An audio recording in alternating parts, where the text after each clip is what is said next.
సంధ్య థియేటర్లో జరిగిన తొక్కిసలాట ఘటన ఒక యాక్సిడెంట్ అని, ఇందులో ఎవరి తప్పు లేదని నటుడు అల్లు అర్జున్ తెలిపారు. శ్రీతేజ్ వేగంగా రికవరీ కావాలని కోరుకుంటున్నానని తెలిపారు. సంధ్య థియేటర్ ఘటనపై తన వ్యక్తిత్వాన్ని అననం చేయడం బాధాకరమన్నారు. తాను 20 ఏళ్లుగా ఇండస్ట్రీలో ఉన్నానని, ఇంత బాధాకరమైన పరిస్థితి ఎప్పుడూ ఎదుర్కోలేదన్నారు.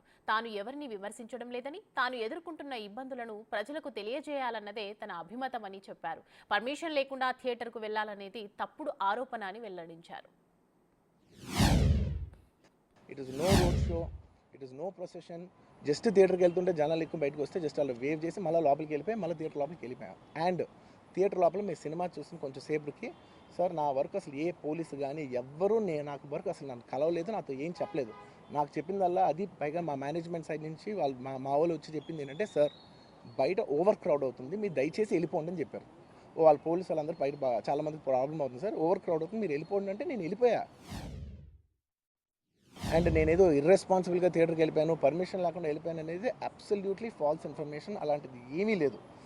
థియేటర్ వాళ్ళు పర్మిషన్ సార్ట్అవుట్ చేసుకున్నారని చెప్పి మేము అక్కడికి వెళ్ళాం. అక్కడికి వెళ్తే పోలీసులే క్లియర్ చేస్తున్నారు అక్కడ. So it is understood that everything is sorted. నేను వాళ్ళ డైరెక్షన్లోనే వెళ్తున్నాను.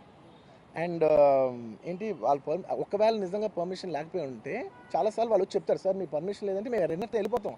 వాళ్ళే క్లియర్ చేసి ముందుకు రమ్మంటూ ఉంటే పర్మిషన్ ఉందనుకునే కదా మేము ముందుకు వెళ్తూ ఉంటాం in that flow of things. So నేను ఆ మైండ్ స్పేస్లోనే ఉన్నాను. అసలు ఇక్కడ this a false allegation that there is a road show, ఏంటది ప్రొసెషన్. అసలు ప్రొసెషన్ కాదు, రోడ్ షో కాదు, ఏమీ కాదు.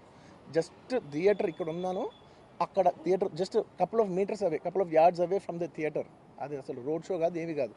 కార్ అలా వెళ్తూ ఆగిపోయింది. ఒక పాయింట్ తర్వాత ఎంత జనం కూడిపోతారంటే అండి, మీరు కనపడితే కానీ జనం వెళ్ళరు.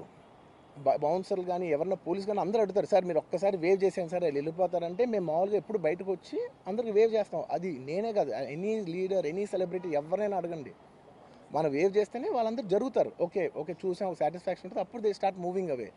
ఆ దీని మీద చేశాను. And it's also respect. ఇంత వేల మంది చూస్తానికి వచ్చినప్పుడు నేను నా కార్ లోపల, టెంటెడ్ కార్ లోపల దాక్కుని కూర్చుని ఉన్నా. బట్ అంతమంది అంతమంది వచ్చినప్పుడు వాళ్ళకి ఏం కావాలి? హీరోది ఒక గ్లిమ్స్ కావాలి అంతే.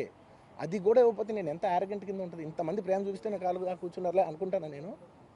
అరే నేను బయటకు వచ్చి ఒక్కసారి వాళ్ళందరికీ థ్యాంక్ యూ ప్లీజ్ పదండి ఇలా అంటుంటాను. మీరు చూడండి నా జస్టిస్ అని చూడండి. ఇలాంటే ఇలా పదండి అంటే నేను చెప్తేనే వాళ్ళు వెళ్తారు. అది పోలీసులు కానీ బౌన్సర్లు అందరూ మేనేజ్మెంట్ అందరూ అడుగుతారు, సార్ మీరు చెప్తేనే వింటారు, ఒక్కసారి మీరు చెప్పండి అంటే మేము వచ్చి బయటకు వచ్చి ఇలా వేవ్ చేసి ఇలా అంటే వాళ్ళందరూ జరుగుతుంటారు. That is how we went into the theatre. నేను అసలు ఏం కేర్ చేయట్లేదు. ఇలా కొన్ని ఫాల్స్ ఎలిగేషన్స్, క్యారెక్టర్ అసాసినేషన్ మాటలు వచ్చినప్పుడు మాత్రం చాలా బాధ వేస్తుంది. నేను ఎన్నైనా తీసుకోగలను, నన్ను నమ్మండి, మీ అందరూ తెలుసు, ఐఎమ్ స్ట్రాంగ్ పర్సన్. నేను చాలా ఫేస్ చేస్తాను, నేను తీసుకోగలను, నేను తట్టుకోగలను. కానీ ఇలాంటి అన్నప్పుడు మాత్రం ఇంత లో పాయింట్లో, ఇట్స్ జెన్యున్లీ లో పాయింట్.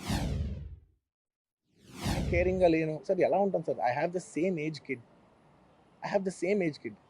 నా కిడ్కి ఎలా అయిందంటే నేను అలాగే ఫీల్ అవుతాను కదా. I not a father? నాకు ఉండదా? ఇన్ని క్యారెక్టర్ ఇంత అసాసినేట్ చేసినప్పుడు ఇట్స్ పబ్లిక్లీ హ్యూమిలియేటింగ్. నాకు చాలా బాధగా, నేను ఇంత చేసినా కూడా నాకు బాధగా ఉంది సార్. ఏమో మన తెలుగు వాళ్ళు బరువు తీసిన పైన పెడతామని నేను సినిమా చేస్తుంటే మళ్ళీ లాక్కుంటున్నాం.